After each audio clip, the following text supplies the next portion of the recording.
कितना सुंदर व्याख्यान वर्णन है, जरा ध्यान दीजिएगा कि मात्र एकादशी का दर्शन ही पाप पुरुष ने करा और वो भी भाग गया।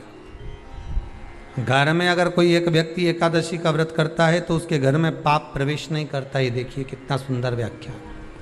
पाप पुरुष भागा। इस नाम से पहचान करो, निर्जला। कितनी सुंदर नाम। अब नाम इतना सुंदर है तो एकादशी कितनी सुंदर होगी। अब एकादशी इतनी सुंदर होगी तो जिस दिन तुम व्रत करोगी एकादशी का तो तुम कितनी सुंदर होगी। मतलब भगवान कितने प्रेम से सिखारेगा कि इसका हृदय कितना सुंदर है। ऊपर की सुंदरता मत देखो साहब, व्रत करने से भीतर की सुंदरता। अब पहले कथा में कहा कि क्रीम की चमक 15 दिन रहती है, अच्छे कर्म की चमक जिंदगी भर रहती है।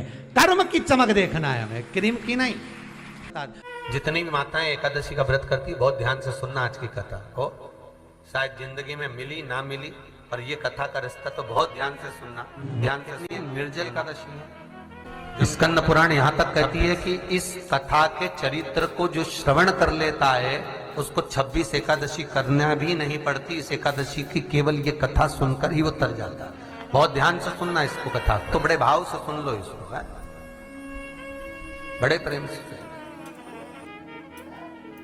इसलिए सारी एकादशियों में निर्जला एकादशी की महत्वता शास्त्र प्रमाण करता है। हमारा निर्जला एकादशी का उद्यापन जो करा जाता है, उसका उद्यापन और प्रदोष का जो उद्यापन करा जाता है, इन दोनों का क्रम लगभग एक जैसा ही।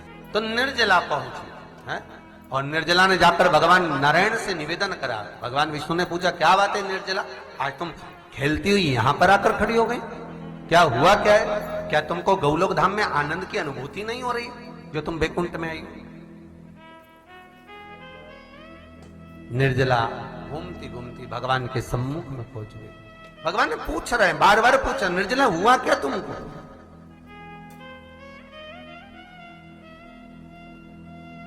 ए निर्जला, ए एकादशी, हुआ क्या है तुमको? क्या कारण है तुम्हारे यहां आने का, बैकुंठ पहुंचने का? बहुत ध्यान देना महाराज। शास्त्र कहता है सोमवार, मंगलवार, बुधवार, गुरुवार, शुक्रवार, शनिवार, ये देवता वो देवता सबके व्रत कर लो, सारे व्रत कर लो, पर ये व्रत आपको परमात्मा के धाम तक लेकर नहीं जा सकते, क्योंकि इनका जो पुण्य है वो मृत्यु लोक में आप थोड़ा सा भी व्रत करते हैं तो पुण्य समाप्त हो जाता है। पर हिंदू धर्म के 3 व्रत ऐसे बता दिए जिन व्रतों का पुण्य समाप्त नहीं हुआ।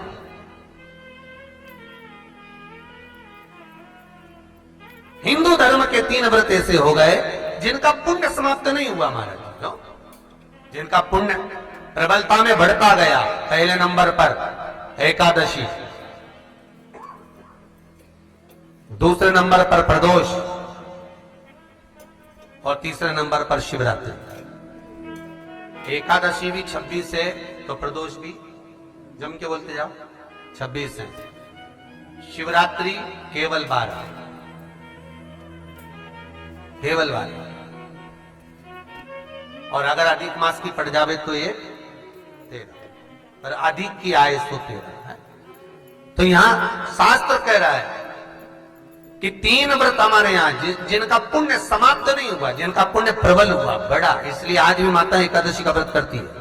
और एकादशी का व्रत कर कर अगर कोई जीवात्मा को देते हैं, कोई मर भी गया तो उसको एकादशी का दान देते हैं। एकादशी का उसको दान दिया है। महाराज निर्जला खड़ी है। पूछा क्यों आई हो, क्या कारण? निर्जला आई तब लक्ष्मी मैया उठकर निर्जला के करीब में गई। निर्जला बहुत सरल थी निर्जला।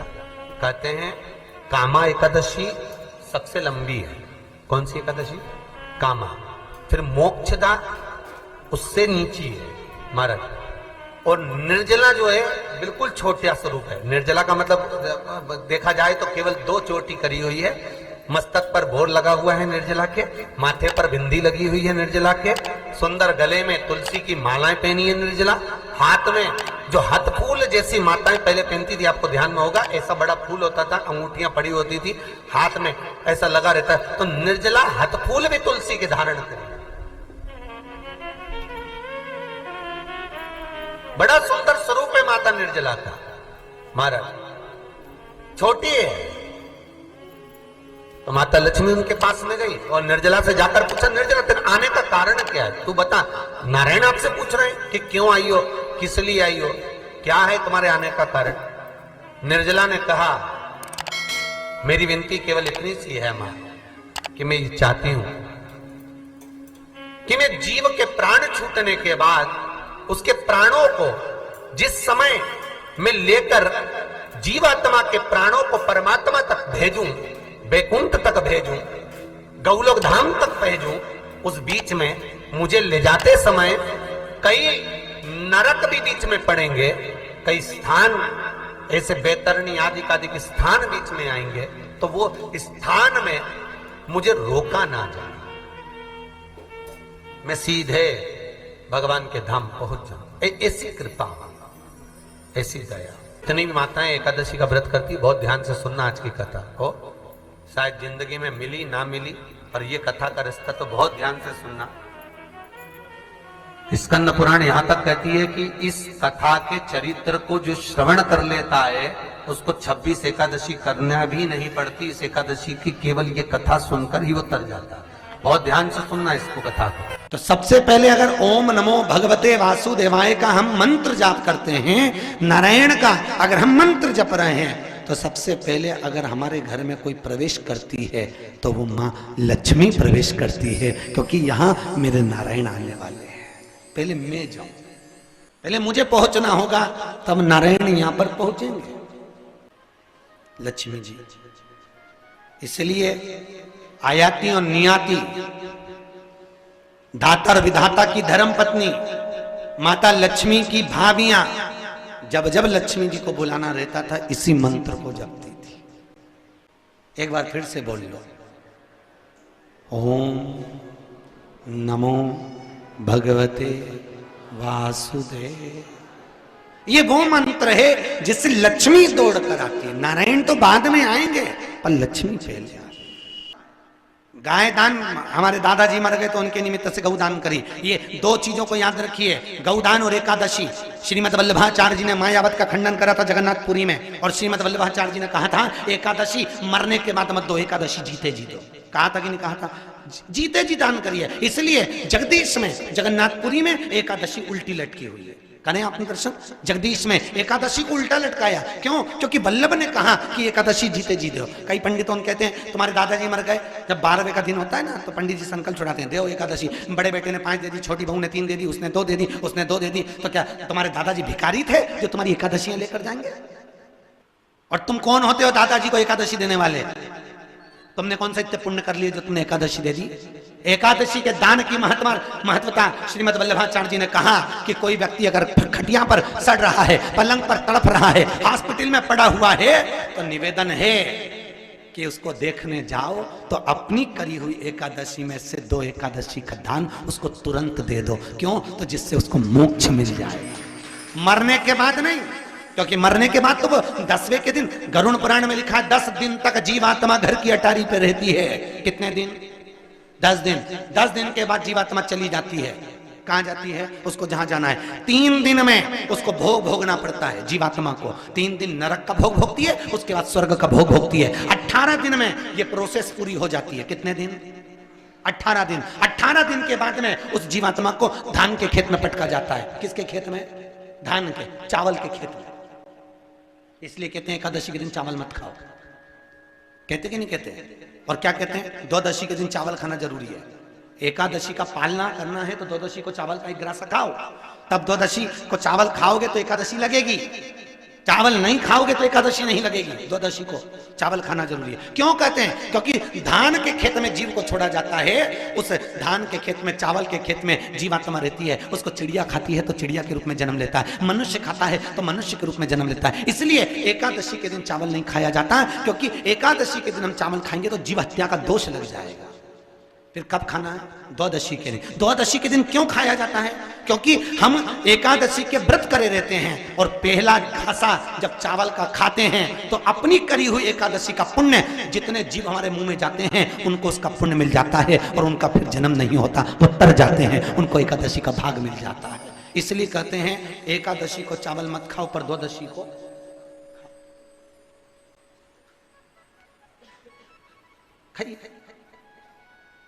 10 दिन तक जीवात्मा है। और आपने एकादशी कब जान दी? बोलो जम के। 12वें के दिन, 13वें के दिन आपने एकादशी का दान दिया, वो मिली उनको? अरे बोलो अच्छे से। कई तो अभी तक कर रही होगी, हमारे दादाजी के निमित्त की कर रहे हैं, कर ले। फिर वही वाली बात आ गई से जितने भी एकादशी करने वाले हैं और चतुर्थी का व्रत करने वाले हैं, बहुत ध्यान से आज की कथा सुनना कि एकादशी का आपसे आपके बच्चे पूछेंगे, मम्मी हम भगवान विष्णु का दर्शन करते हैं, हम राम जी का दर्शन करते हैं, हम कृष्ण भगवान का दर्शन करते हैं, हम भवानी माता का दर्शन करते हैं, हम शंकर जी का दर्शन करते हैं, हम सारे देवी देवताओं का दर्शन करते हैं, पर ये एकादशी माता तो कभी नजर ही नहीं आती। पूछेंगे कि नहीं पूछेंगे कि तुम जिस एकादशी का व्रत करते हो इनका जन्म कहां से हुआ, कहां जन्मी थी, एकादशी की जन्म स्थली कहां है? तो आप कह सकते हो कि बद्री विशाल में, हेमावती में, बद्री विशाल के हेमवती गुफा के अंदर जो 12 योजन की गुफा है, उस गुफा में एकादशी का जन्म हुआ। कब हुआ? मार्गशीर्ष मास कृष्ण पक्ष एकादशी के जन्मदिन की तारीख बता रहा है। जैसे भादो कृष्ण अष्टमी किसका जन्म है? भगवान कृष्ण का, जी का। कोई आपसे पूछे कि एकादशी का जन्म कब हुआ था? मार्गशीर्ष मास की सुंदर कृष्ण पक्ष की एकादशी के दिन, जब 11वां दिन था भगवान को सोते हुए, तब भगवान के शरीर से एक कन्या ने, एक स्त्री ने जन्म लिया। 11वें दिन जन्मी, इसलिए भगवान आगे इसका नामकरण संस्कार करेंगे, उसका नाम एकादशी रखेंगे। इसी को कहते उत्पत्ति एकादशी, उत्पन्ना एकादशी। प्रकट हो आप पुरुष ने देखा कि कोई कन्या आ रही, बड़ी सुंदर है, बड़ी सरल, बड़ी अच्छी दिख रही है, और पाप पुरुष ने देखा इतनी सुंदर कन्या, इतना सुंदर उसका स्वरूप। कईयों के मन में बड़ा प्रश्न होता है महाराज जी, कई माताएं बहुत प्रश्न करती हैं, कहती हैं गुरुजी क्या एकादशी का व्रत केवल वेदव्य नारी करती है? क्या एकादशी का व्रत केवल संत करते हैं, साधु करते हैं? नहीं नहीं, एकादशी का व्रत तो जन्म लिया बच्चे से लेकर मृत्यु के घाट पर पड़ा हुआ व्यक्ति भी एकादशी का व्रत कर सकता है। अपनी एकादशी स्वयं करो, मरने के बाद दूसरे लोग एकादशी दें, उससे अच्छा है कि अपना अकाउंट में खुद जमा करते चलो। तो बुरे वक्त में थोड़ा बहुत कहीं ना कहीं अपने का यमदूत आ गया, यमराज आ गया और उसने कहा लाओ एकादशी दो, अब तुम तो इंतजार में बैठी कि अभी 12वां तो हम दो, तो क्या 12वां क्या कहीं करेगी? तो क्या 12वां क्या हमारा छोरा उन्हें एकादशी देगा? तुम खड़े रहो। अब वो 10 दिन तक तो इंतजार करा। गरुड़ पुराण में लिखा है जीवात्मा के जब प्राण छूटते हैं, किसी के प्राण छूटे, प्राण छूटने के 10 दिन तक जीवात्मा घर की अटारी पर रहती है। अब 10 दिन के बाद तो जाएगी। अब तुम तो कह रही अभी रुक जाओ रे, अभी कहाँ जा रहे हो? अभी एकादशी मेरे को मिलेगी, महाराज छोरा देगा, बहू देगी, बड़ी बहू देगी, छोरा देगा, पोता देगा, पोती देगी, नाती देगा, पंती देगा। और पंडित जी जब बैठे संकल्प दिलाया, बोलो तुम्हारे दादाजी के कितनी एकादशी दोगा? तो क्या हमने 5 दी, कोई के हम 14 दी, कोई के हम 10 दी, कोई के हम 3 दी, कोई के हम 2 दे दिए। तो कहीं दादाजी कहीं भिखारी था? ये दादाजी की कथा नहीं, अपनी कथा। अपन क्या भिखारी है जो दूसरे की एकादशी लेकर जाएंगे?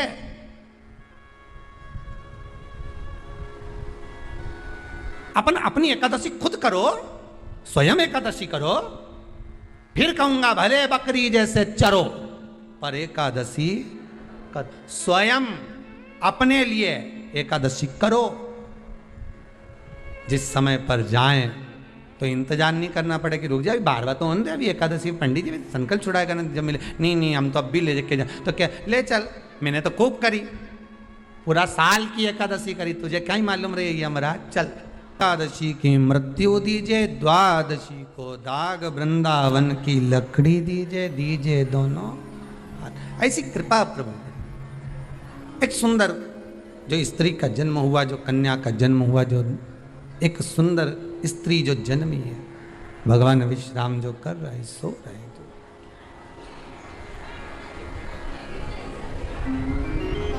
प्रकट हो गए।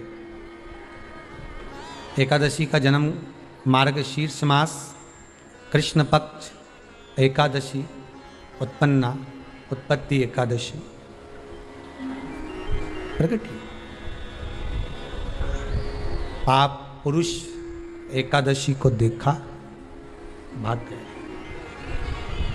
कितना सुंदर व्याख्यान वर्णन है, जरा ध्यान दीजिएगा कि मात्र एकादशी का दर्शन ही पाप पुरुष ने करा और वो भी भाग गया। घर में अगर कोई एक व्यक्ति एकादशी का व्रत करता है तो उसके घर में पाप प्रवेश नहीं करता। ये देखिए कितना सुंदर व्याख्यान। पाप पुरुष भागा। मुरदैत्य सामने खड़ा था। जैसे ही सुंदर स्त्री को देखा, मुरदैत्य ने हाथ आगे बढ़ाया। इतने में एकादशी माता ने तुरंत जो हाथ का धक्का दिया कि मुरदैत्य ने जैसे देवताओं को नीचे पटका था, वैसे ही मुरदैत्य भी भूमि पर गिर पड़ा। बहुत ध्यान देना, अगर आप किसी को नीचे गिरा रहे हो तो अपनी भी तैयारी पूरी कर कर रखना कि तुम भी कहीं ना कहीं नीचे गिरोगे। आज नहीं तो कल।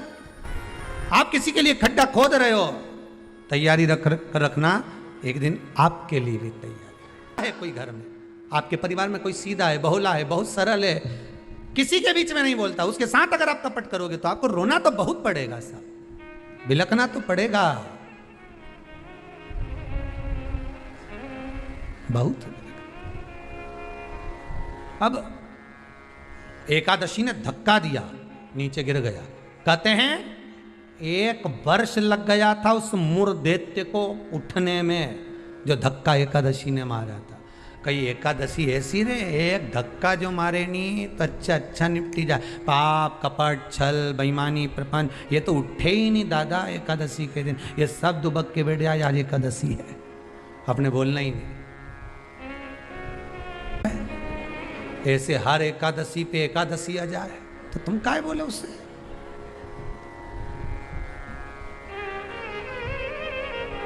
और फिर वो आंखों दिखाए जम के, समझ लेना एकादशी माता आज गुस्से में है। तो क्यों बोलने जाओ तुम उसको। जो धक्का दिया उठा ही नहीं, उठा फिर आया झगड़ा करने के लिए। एकादशी ने जो पछाड़ा, कहते हैं सिर के इतने टुकड़े हो गए थे कि बीनना भी मुश्किल थे मुरदैत्य के। प्राण छूट गए। पाप पुरुष सामने आकर खड़ा हो गया। फिर आया। एकादशी ने तो केवल अपने केश का एक भाग हवा में उड़ाया, इतने में तो पाप पुरुष भागा, भगवान के पास जाकर उठाया। उठो उठो प्रभु, बहुत देर सो लिया, उठ जाओ जरा जल्दी उठ जाओ। भगवान बोले तू कौन है? मैं पाप पुरुष, पाप हूं मैं, तो तूने मुझे क्यों जगाया? ये एकादशी तो मुझे परेशान करके रखी है। घर घर में लोग एकादशी करे और मुझे प्रवेश नहीं करने दे। अब तुम बताओ क्या करूं? भगवान ने कहा चिंता मत कर, अन्न के अंदर जाकर बैठ जा। एकादशी के दिन जो अन्न खाएगा बस पाप पुरुष उसी में प्रवेश कर जाएगा। पाप पुरुष उसी में प्रवेश करेगा, तू अन्न के अंदर जाकर बैठ जा। ठीक है, मैं अन्न के अंदर जा। भगवान के नेत्र खुले, एकादशी को देखा। इतनी सुंदर एकादशी थी साहब। इसलिए शास्त्र कहता है कि जितनी एकादशी होती है 26 की 26 एकादशी का अगर आप वर्णन करेंगे, 26 की 26 एकादशी का यदि आप स्मरण करेंगे तो एक एक एकादशी का अगर नाम स्मरण करें तो कितना कितना सुंदर। चैत्र के महीने में 2 एकादशी, कामदा पाप मोचन। बैसाख में 2, वरुथनी मोहिनी। ज्येष्ठ महीना अपरा निर्जला। आषाढ़ योगनी देवशवनी। श्रावण महीने की कामिका पुत्रदायिनी। भादो महीने की अजा परिवर्तनी। अश्विनी महीने की इंद्रा पापकुशा। कार्तिक महीने की रमा प्रबोधनी। मार्गशीर्ष मास की उत्पन्ना और मोक्षदा। पौष महीने की सफला और पुत्रदा। माघ महीने की परतिला और जया, फागुन महीने की विजया और आमल की एकादशी, अधिक मास की पद्मनी और परमा।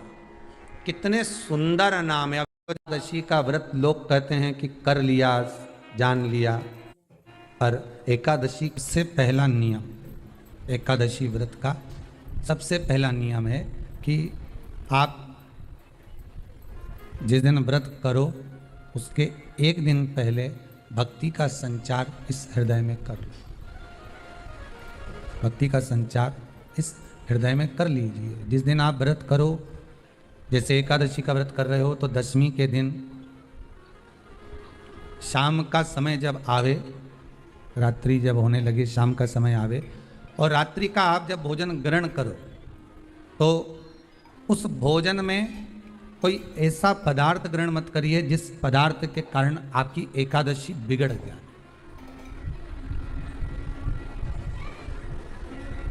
कोई बेकार भोजन हमें ग्रहण नहीं करना, श्रेष्ठ भोजन ग्रहण करिए दशमी। और एकादशी का दूसरा नियम बहुत ध्यान से सुनिएगा। जिस दिन आपकी एकादशी का व्रत हो उस दिन प्रयास करिएगा कि अपने हाथ से किसी भी वृक्ष की कोई पत्ती टूटे ना। अपने हाथ से किसी भी वृक्ष की, पौधे की, किसी भी वृक्ष की पत्ती अपने हाथ से ना टूटे। बहुत ध्यान दीजिएगा महाराज। एकादशी का ये दूसरा नियम है कि अपने हाथ से किसी पौधे की, किसी वृक्ष की, किसी डाली की कोई पत्ती टूटे ना। कितना सुंदर व्याख्यान कहा है, कितना सुंदर वर्णन है महाराज कि मात्र एकादशी का व्रत कर लेने पर, मात्र एकादशी का व्रत कर लेने पर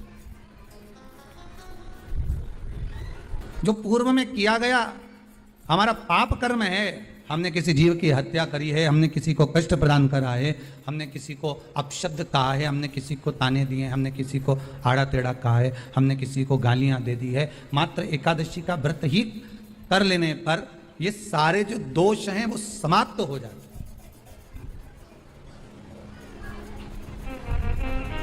सारे दोष हमारे समाप्ति पर आ जाते हैं।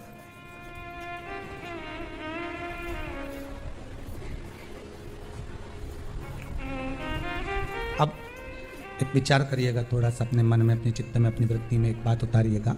एक अपने मन में एक बात को उतार कर रखिएगा कि आप अपने पाप को, अपने पाप कर्म को जिस दिन छिन्न करने वाले हो, समाप्त करने वाले हो, अपने पाप को आप जिस दिन समाप्ति पर लेकर जा रहे हो तो उसके एक दिन पहले आपको प्रसन्नता होना चाहिए कि नहीं होना चाहिए कि कल मेरा पाप कटने वाला है, कल मेरा पाप समाप्त होने वाला। जो मैंने पाप कर्म करा है वो समाप्त होगा, जो मैंने पाप कर्म करा है वो कल समाप्त हो जाएगा। तो एक दिन पहले आपके चेहरे पर प्रसन्नता हो कि ना हो, चेहरे पर वो प्रसन्नता आपके आना चाहिए कि कल मेरा एकादशी का व्रत है, आज दशमी है, कल एकादशी का व्रत है, तो कल मेरी जब एकादशी का व्रत रहेगा तो मेरा ना जाने कितना कितना पाप, कितना असत्य, कितना झूठ, कितना प्रपंच वो समाप्त हो जाएगा। इसमें मुझे प्रसन्नता हो, इसमें मुझे आनंदता हो। कहा गया कि प्रयास करिएगा कि एकादशी के दिन कोई वृक्ष की, कोई डाली की, फल की कोई पत्ती ना तोड़ी जाए। क्यों? तो कहा अगर उस पत्ती को हम तोड़ देते हैं, वृक्ष की पत्ती को या प्यारे में लगी हुई कोई डाली की पत्ती को हम तोड़ देते हैं तो एकादशी का पुण्य फल प्राप्त नहीं होता, एकादशी का कोई फल हमारे खाते में नहीं जाता, पुण्य फल प्राप्त। अब शंकर को चढ़ा सकते, चावल का दाना शंकर जी को चढ़ाते क्यों है पहले तो वो समझ। बेलपत्री का तो महत्व आपको बार बार बताया कि बेलपत्री शिव जी को क्यों चढ़ाई जाती। एकादशी के दिन शंकर भगवान को चावल का दाना चढ़ाना चाहिए कि नहीं चाहिए। किसी ने पूछा कि चावल का दाना एकादशी पर भगवान शंकर को चढ़ा सकते हैं, चावल का दाना शंकर जी को चढ़ाते क्यों है पहले तो वो समझ। बेलपत्री का तो महत्व आपको बार बार बताया कि बेलपत्री शिव जी को क्यों चढ़ाई जाती है, कहीं रोग के लिए, कहीं बीमारी के लिए, कहीं किस कार्य के लिए, कहीं कोई कार्य के लिए, कहीं कोई कार्य के लिए। चावल का दाना अगर हम शंकर भगवान को चढ़ा रहे हैं तो क्यों चढ़ा रहे हैं, उसका कारण क्या है। चावल का दाना शिव को चढ़ाने का केवल एक कारण रहता है कि चावल को अक्षत कहते हैं। अक्षत का मतलब होता है अक्षय।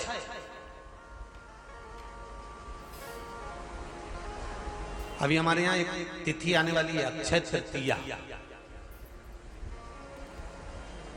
उसका मतलब क्या होता है? अक्षय, जिसका कभी क्षय ना हो। जब हम भगवान शंकर को चावल का दाना चढ़ाते हैं, जैसे बहुत ध्यान दीजिएगा महाराज, बहुत समझने वाली बात है, बहुत ध्यान से।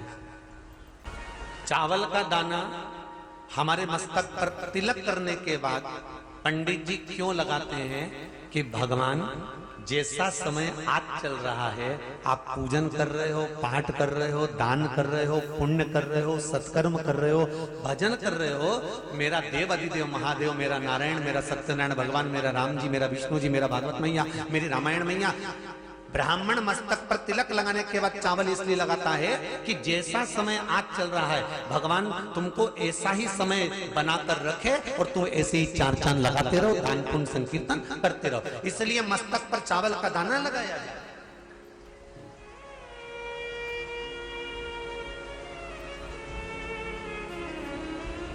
कोई मर जाता है, मरने के बाद जब तक पगड़ी नहीं होती तब तक माथे पर तिलक, चावल का दाना लगाया जाता है। जम के बोलो जरा, नहीं लगाते। किसी पंडित जी से पूछो, ब्राह्मण देवता से पूछो, ब्राह्मण देवता ये कोई मर गया, और हमारा तो नियम है कि हम सिर पे तिलक लगाते हैं, चावल लगाते हैं, या पंडित जी से हम तिलक लगवाते हैं, मंदिर जाते हैं तो मंदिर में जाके तिलक लगवा के हम चावल का दाना लगवाते हैं। क्यों नहीं लगाते? उसका कारण क्या है? जब किसी के मरने के बाद 10 दिन तक, 12 दिन तक मस्तक पर तिलक क्यों नहीं लगाया जाता? 10-12 दिन तक माथे पर तिलक या चावल क्यों नहीं लगाया जाता? उसका कारण है कि ये जो समय आया है, तुम्हारे यहाँ जो गमी हुई है, तुम्हारे यहाँ कोई मर गया है, तुम्हारे यहाँ किसी के प्राण छूट गए हैं, तो ब्राह्मण इसलिए तिलक नहीं लगाता आपको, इसलिए चावल का दाना नहीं लगाता कि ऐसा दिन भगवान अब ना लाए, इसको अमर ना करे, इसको अक्षय ना करे, इसको प्रबल ना करे।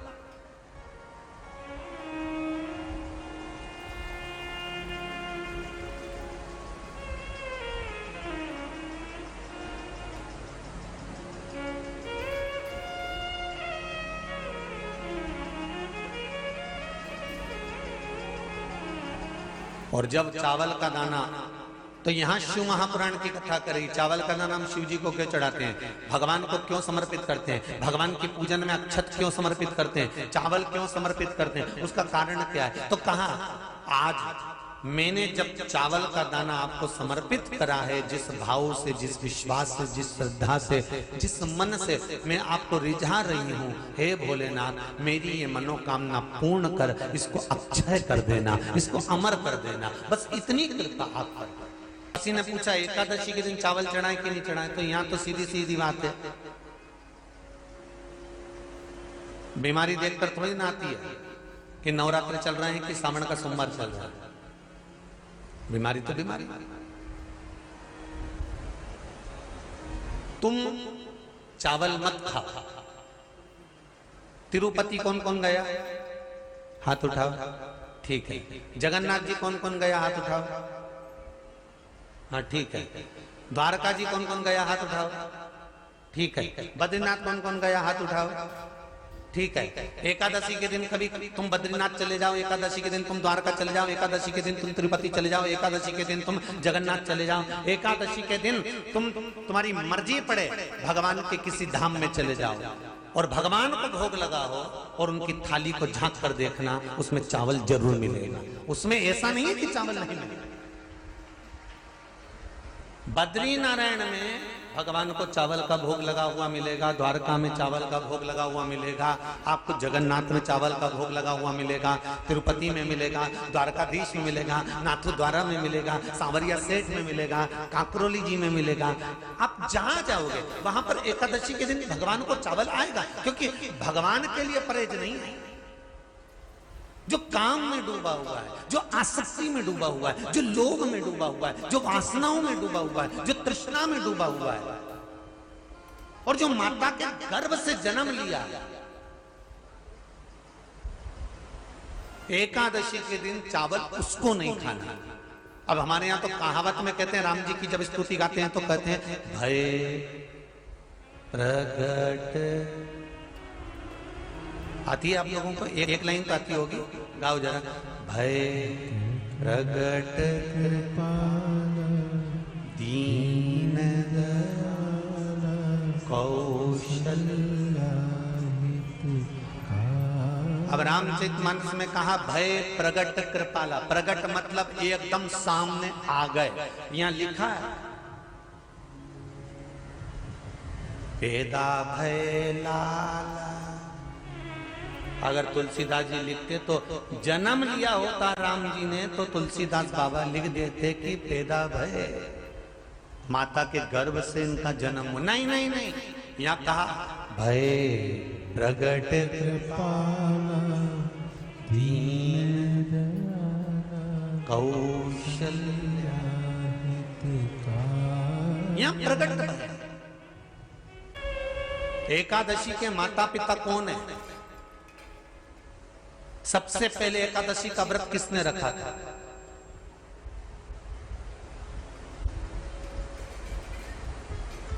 एकादशी का जन्म स्थान कहां है? दुनिया के लोग बहुत प्रश्न करते हैं। राम जी अयोध्या में हुए थे, भगवान कृष्ण मथुरा में हुए थे, तो एकादशी कहां हुई थी? तो उसको बताना तो पड़ेगा कहां हुई थी।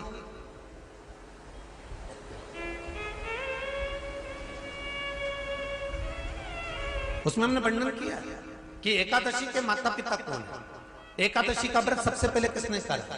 एकादशी का जन्म कहां हुआ? एकादशी को क्यों चावल नहीं खाते? एकादशी के दूसरे दिन चावल का दाना खाना क्यों जरूरी है?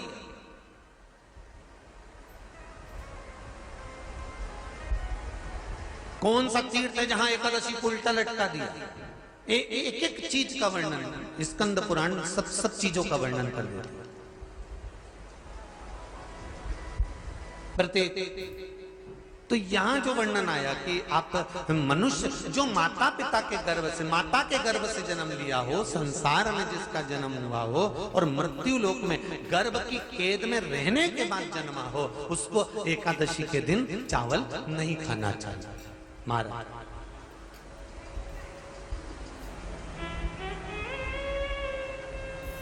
पर यहां शास्त्र ये नहीं कहता कि भगवान को चावल नहीं चढ़ाना चाहिए।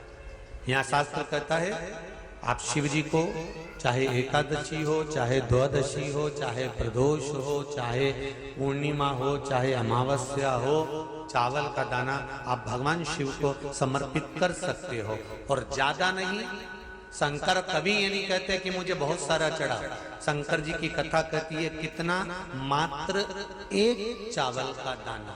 हम तो उनसे भी कहेंगे जो लोग कहते हैं ना कि हम आज हमारा सावन का महीना है तो आज हमें भगवान को 1.25 लाख बेलपत्र चढ़ाएंगे, तो कोई कहता हम 1000 बेलपत्र चढ़ाएंगे, तो कोई के हम 5000 चढ़ाएंगे, कोई के हम 50,000 चढ़ाएंगे। मेरा निवेदन केवल इतना है, तुम तो एक चढ़ा। और ये भी जरूरी नहीं है एक बेलपत्र भी कब चढ़ाई जाती है शंकर भगवान को? जब तुमने किसी एक बेलपत्र का पेड़ लगाया होगा और वो पेड़ बड़ा हो गया होगा, तब तुम हकदार बनते हो कि किसी के पेड़ की बेलपत्र तोड़कर शिव को चढ़ाई जाए। एकादशी का व्रत लोग कहते हैं कि कर लिया, जान लिया, पर एकादशी के जो 18 नियम हैं उन नियम में 2 नियम कल बताए थे। तीसरा नियम है कि शिव की आराधना हो, कृष्ण की आराधना हो, भगवत स्मरण हो।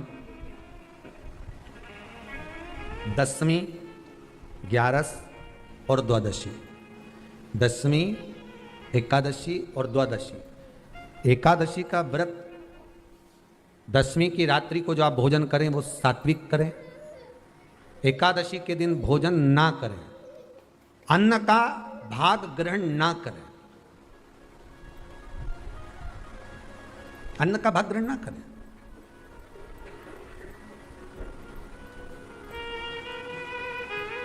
कितना सुंदर कहा है महाराज जी। यदि आपके यहां पर गौ माता है, आपके घर में अगर गौ माता विराज रही है, आपके घर में अगर गौ माता है, गाय की अगर आप सेवा कर रहे हैं, अच्छा, गाय की सेवा भी बहुत बहुत कम लोग करते हैं। कई घरों में कुत्ता तो मिल जाए पर गौ माता नहीं मिले हो, और कुत्ता घुमाए नहीं जब आधी आधी ऐसी ऐसी चड्डा पहन पहन के, तो ऐसी शान दिखाए कि हमारे बराबर कोई वीआईपी नहीं, कुत्ता घुमा रहे हैं, और वीआईपी इतना कि हमारे बराबर कोई नहीं, और कहीं का गाय के बछड़े को घुमाए तो लोग के गंवा रहे। कितना सुंदर लिखा है धेनु मानस में, गीता प्रेस गोरखपुर की गौ अंक को निकाल कर पढ़िए कल्याण का, उसमें लिखा है ब्रह्म मुहूर्त में सुबह के समय पर गाय की पूंछ को पकड़कर या गाय की रस्सी को पकड़कर जो 2 कदम भी चल लेता है, उसके लिए भगवान विष्णु बैकुंठ का मार्ग और कुबेर का मार्ग प्रशस्त कर कर खोल देता। जरा पढ़िए धेनु मानस को, पढ़िए गौ अंक, पढ़िए गीता प्रेस गोरखपुर का कल्याण का अंक निकाल कर पढ़िए कि गाय का मात्र रस्सी पकड़कर 2 कदम चलने वाले के लिए मार्ग प्रशस्त हो जाता है। पर वो कुत्ता घुमाए तो वीआईपी, और तुम गाय घुमाओ तो ये तो गवार है, इनमें तो अक्कल ही नहीं। बता कई घुमाए, श्रेष्ठता नहीं रही भाई। समझो थोड़ा कथा को, थोड़ा चोट लगेगी हृदय को, तुम्हें बुरा लगेगा, थोड़ा सा बुरा तो जरूर लगेगा, क्योंकि चोट तो लगेगी तुम्हारे हृदय को, पर संवारना तो पड़ेगा ना, सुधारना तो पड़ेगा, अपने आप को संवारना तो पड़ेगा, सुधारना तो पड़ेगा।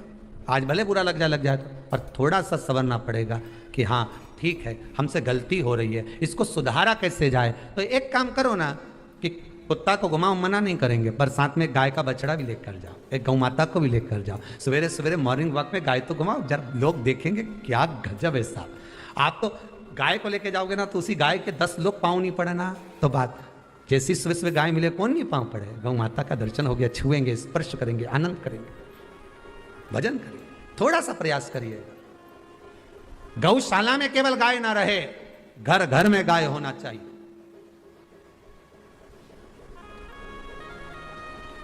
यहां पर तीसरे नंबर का जो, चौथे नंबर का जो उपाय बताया है, उपवास करने का जो नियम बताया, उसमें वर्णन किया एकादशी के दिन अगर आपका व्रत है तो आप भूलवश भी डब्बे में रखी हुई रोटी गाय को ना देते हुए कुछ थोड़ा सा फलहार, कोई केला, कोई सेब, जो आप खाते हो, अंगूर, पपीता, जो आप ग्रहण कर रहे हो, उसका थोड़ा सा भाग आप गाय को प्रदान करो, थोड़ा सा भाग आप गौ माता को प्रदान करो, थोड़ा सा।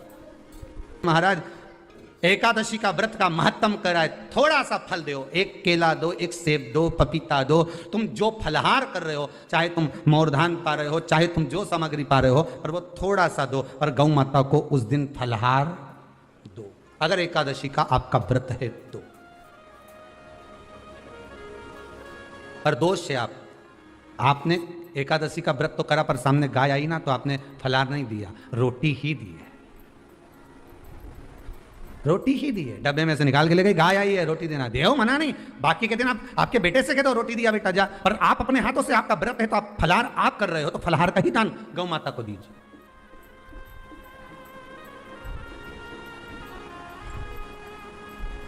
बच्चों से कह दो, जाओ सेवक से कह दो, जाओ जरा दे के आओ रोटी, और आप फल का दान दीजिए। महाराज 5वां वर्णन किया चतुर्थ भाव में, बन सके जितना एकादशी के दिन भगवान का ओम नमो भगवते वासुदेवाय का जाप करें, या अपने गुरु मंत्र का स्मरण करें, या जो मंत्र आपके हृदय में समाहित हो, श्री शिवाय नमस्तुभ्यम, ओम नमः शिवाय, राम कृष्ण शिव, जो मन पड़े उसका भजन करें, पर दिल से करें, जितनी देर करते बने उतना देर करें। माला पकड़ने की भी जरूरत नहीं कि माला पकड़ के बैठता हूं तो घट की जिब्या से जप लो, नहीं जी वही उतना में ही पूरा हो जाए, वही बहुत है, बस उतना आनंद दे जाएगा।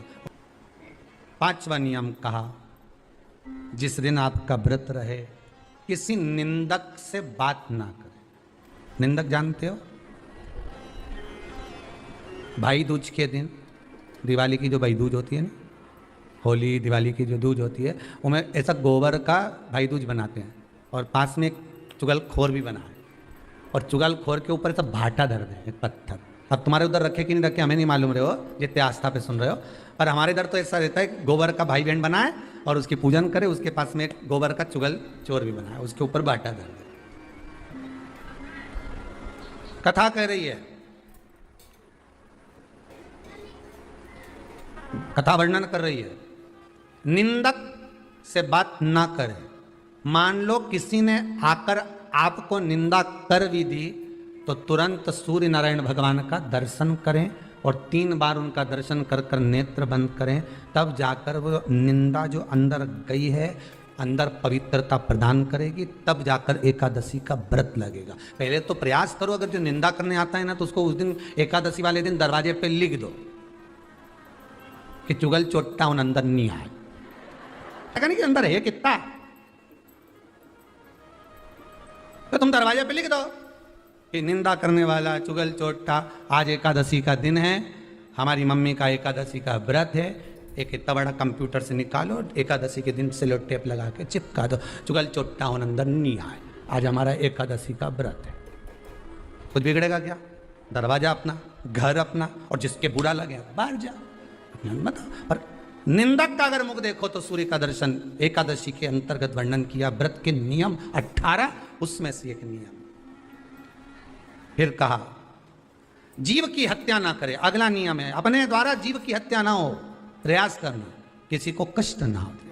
18 नियम में से एक नियम और, प्रयास करिएगा एकादशी जब भी करें तो द्वादशी से जुड़ी हुई करें, 10वीं से जुड़ी हुई एकादशी कम करें। जो वैष्णवों की एकादशी कौन सी होती है? जो एकादशी द्वादशी से जुड़ी हो, 10वीं से नहीं।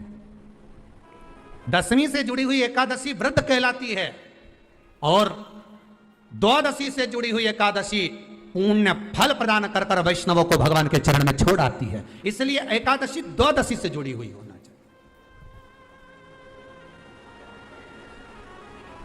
अब कई लोग क्या करते हैं, जो 10वीं से जुड़ी हुई एकादशी रहती है ना, उसको करते, पर वैष्णवों की जो एकादशी मान्य है, वैष्णव धर्म की जो एकादशी होती है वो द्वादशी से जुड़ी हुई होती है, वो 12 से जुड़ी हुई, द्वादशी से जुड़ी होना चाहिए महाराज। तो वो वैष्णव जो एकादशी होती है, वैष्णवों की एकादशी होती है, वो द्वादशी से जुड़ी हुई पूर्णता का सुख देने वाली होती है। हमें घटने के साथ नहीं चलना, ध्यान दीजिएगा, हमें किसके साथ चलना है? बढ़ने के साथ, क्योंकि हमको आगे बढ़ना है कि पीछे आना है। वैष्णव आगे बढ़ता है, वैष्णव का धर्म की अग्रण्य भाव में चले, इसलिए वैष्णवों की जो एकादशी होती है वो आगे की ओर जाती है, अग्रण्य भाव में बढ़ने वाली, द्वादशी की ओर प्रवेश करने वाली, अर्थात हमारे कदम उन्नति की ओर बढ़े, हमारे कदम आगे वैभव की ओर बढ़े, संपदा की ओर बढ़े और भगवान के चरणारविंद की ओर बढ़े, ना कि पीछे की ओर हटे। हम 10वीं के साथ मिली हुई एकादशी ना करें, हम द्वादशी के साथ मिली हुई एकादशी।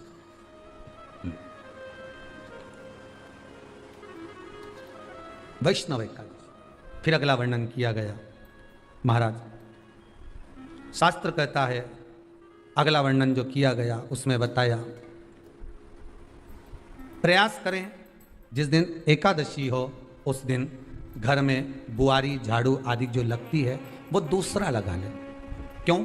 उसका वर्णन है, अगर आप बुआरी लगाएंगे, झाड़ू लगाएंगे, पोछा लगाएंगे तो हो सकता है कोई जीव आपके हाथ के द्वारा मर जाए।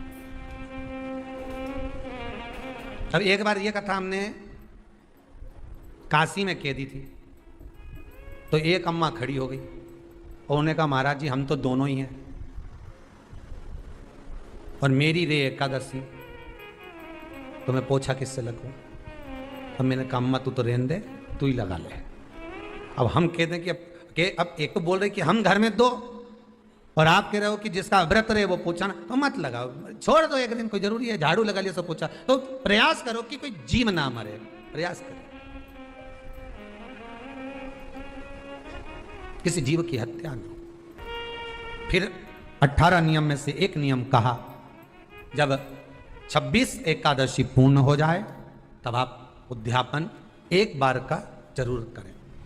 किसी के मृत्यु के बाद आपने जो एकादशी दी है, जैसे कोई परदादा गए, दादा गए, कोई बुजुर्ग गया, पंडित जी ने कहा एकादशी का दान दो, आपने दे दी 5 एकादशी, 4 एकादशी, 3 एकादशी, 2 एकादशी, आपने जो एकादशी दी है, मना नहीं, दो और देना चाहिए। दान धर्म पुण्य तो करते रहना चाहिए, जब मन मिले तब कर दो, मौका मिले तब करो। तो एकादशी जो आपने दी है, और आपने किसी जीव को एकादशी दी है जो चला गया है, उस जीव को जब एकादशी दे देते हो, उसकी 11 एकादशी, 5 एकादशी, 3 एकादशी जितनी आपने दी है उतनी पूरी हो जाती है। उसके बाद में एकादशी का एक व्रत नहीं रखना चाहिए, उसके बाद फिर अगला एकादशी का व्रत धारण करना चाहिए। वापिस फिर पुनः। तो क्या करोगे उस दिन? जिस दिन आपने एकादशी जीव को दे दी, 5 एकादशी दी, तो छठी एकादशी पे क्या करोगे उसको?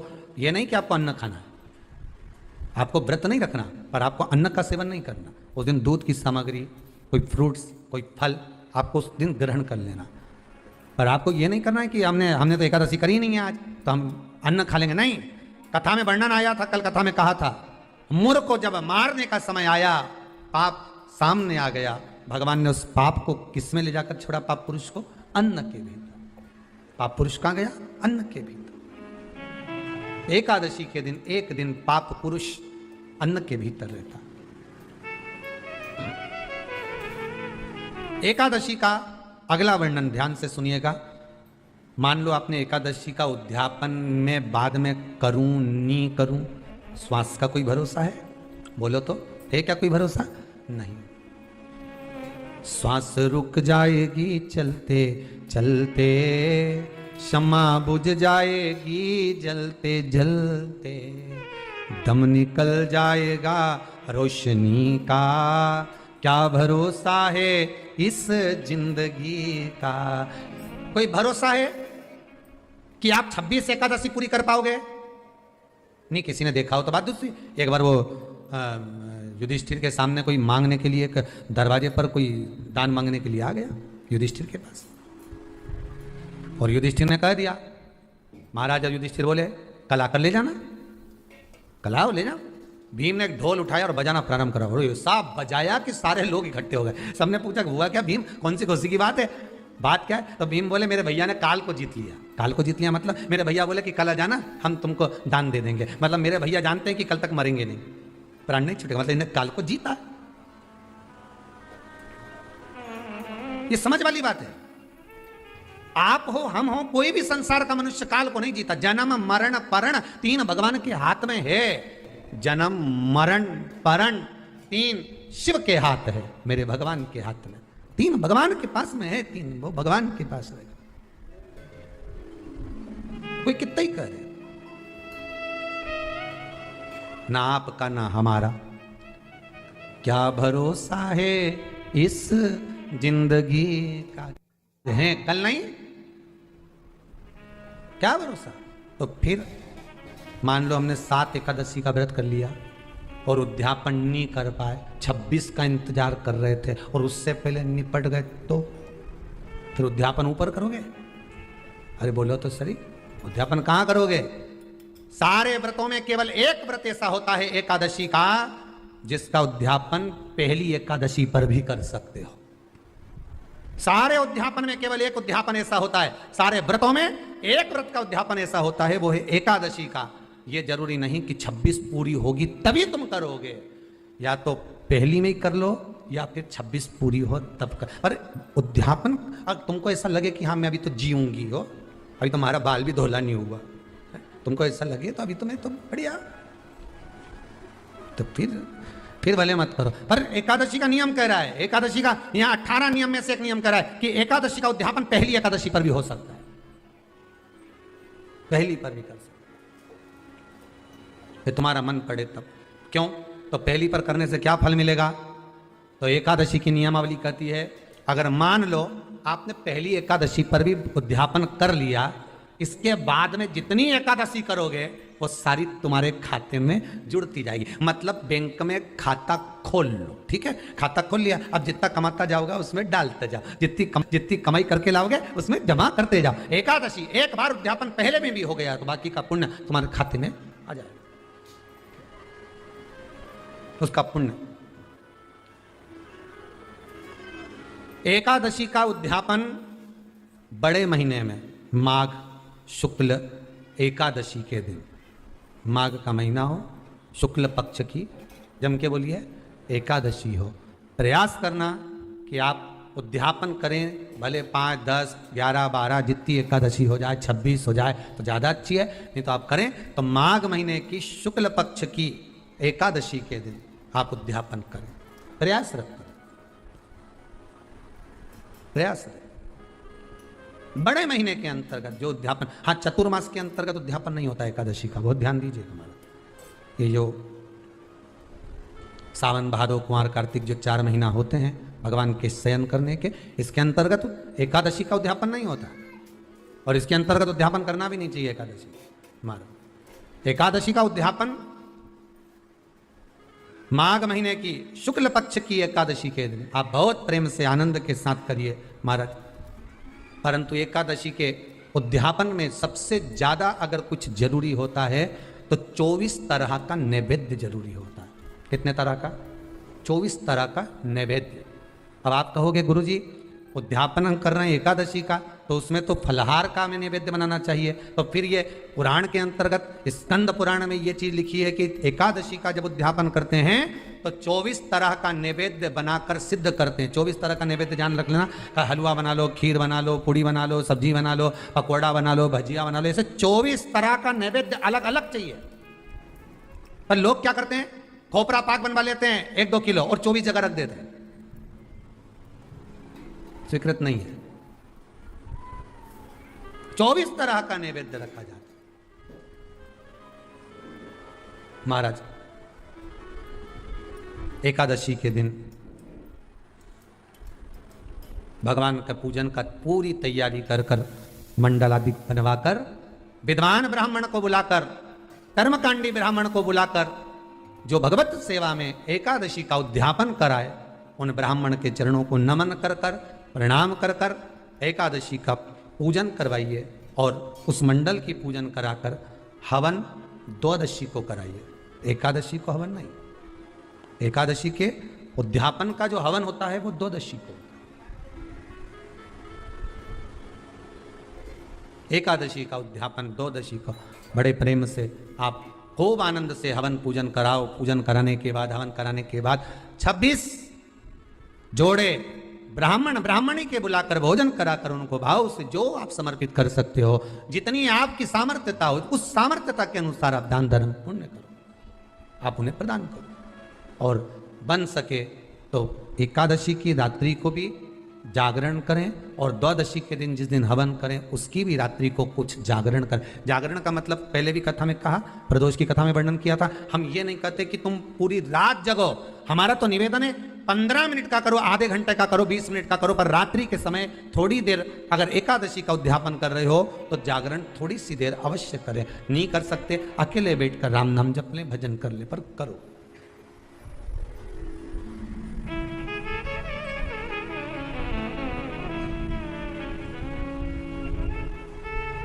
भगवान का भजन करो, किसी भी रूप में करो। 26 ब्राह्मण ब्राह्मणी को जोड़े से भोजन कराकर कुछ भेंट देकर विदा करो। ऐसे एकादशी के उद्यापन का वर्णन किया गया। एकादशी का उद्यापन सुख प्रदान करने वाला, आनंद देने वाला, भगवत रस तत्व को संजोने वाला। महाराज शिव महापुराण की कथा में वर्णन आता है कि माता पार्वती जितने व्रतों को धारण करती हैं, माता जितने व्रतों को भगवान शिव के लिए जितने व्रत करती हैं माँ, सारे व्रत भगवान शंकर स्वीकार करते हैं। एक बात हमारे जीवन में आप उतार कर रखी है कि आप सोमवार का व्रत कर रहे हैं या मंगलवार का व्रत कर रहे हैं, बुधवार, गुरुवार, शुक्रवार, शनिवार, प्रदोष, एकादशी, जो भी व्रत धारण कर रहे हैं, जो भी व्रत आप अपने जीवन में उतार रहे हैं, कर रहे हैं, प्रयास करना कोई व्रत, कोई पूजन, कोई पाठ, कोई अनुष्ठान आप अपने लिए करो, दूसरों को बर्बाद करने के लिए नहीं। उसका ऐसा हो जाए मैं माता जी को चुनरी चढ़ाऊंगी, नहीं। उसका ऐसा हो जाए, उसका ऐसा हो जाए, नहीं नहीं, आप अपने लिए करो ना। सर्वे भवन्तु सुखी। अगर आप व्रत कर भी रहे हो तो किसी के बुरा करने के लिए नहीं। अगर किसी के यहां जाकर आप पूछ भी रहे हो कि महाराज हमारे कहीं चले गए और कहा कि हम दुखी हैं, और कोई कह दे कि तुम तुम्हारे पड़ोसी से दुखी हो या तुम्हारे उनसे, तो उनके लिए हमें कुछ बुरा नहीं करना। आप अपना अच्छा करवाते